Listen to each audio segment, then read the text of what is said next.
இயக்குனர் நாகேந்திரன் மாரடைப்பு காரணமா உயிரிழந்திருக்காரு. இந்த சம்பவம் திரைத்துறையினரை பேரதிர்ச்சியில ஆழ்த்திருக்கு. பல இயக்குனர் கிட்ட உதவி இயக்குனரா பணியாற்றி வந்த நாகேந்திரன் 2015ல வெளியான காவல் என்ற திரைப்படத்தின் மூலமா இயக்குனரா அறிமுகமானாரு.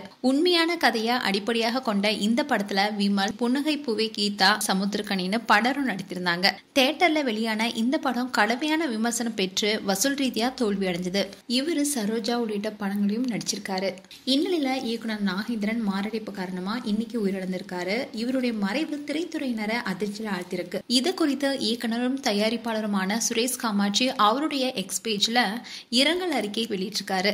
அதுல அவர் என்ன சொல்லியிருந்தாருன்னா, அன்பு நண்பன் நாகேந்திரன் மறைவு செய்தி கேட்டது மிக துயரமான நாளை துவக்கி வச்சிருக்கு. நாட்களும் நொடிகளும் ரொம்பவே கொடுமையானது. பூவை உதிர்த்து போடுற மாதிரி நமக்கு நெருக்கமானவங்களை பிரிச்சு கொண்டுட்டு போயிடுது. நேத்து பேசியவரை இன்னைக்கு மரணத்துடைய கைகளை தர்றதுங்கிறது ரொம்பவே வேதனையானது. காலம் யாருக்கு என்ன செய்ய காத்திருக்குன்னு பயத்தை ஏற்படுத்துது. சகோதரனா நெருங்கிய நண்பனா பயணித்தவரை சட்டென்று இழந்து போனதுல நெஞ்சம் கலங்குது. அவரை இழந்து வாடுற குடும்பத்தினருக்கு ஆறுதலையும் இந்த அதிர்ச்சியை தாங்கும் பலத்தை இறைவன் தரட்டும்.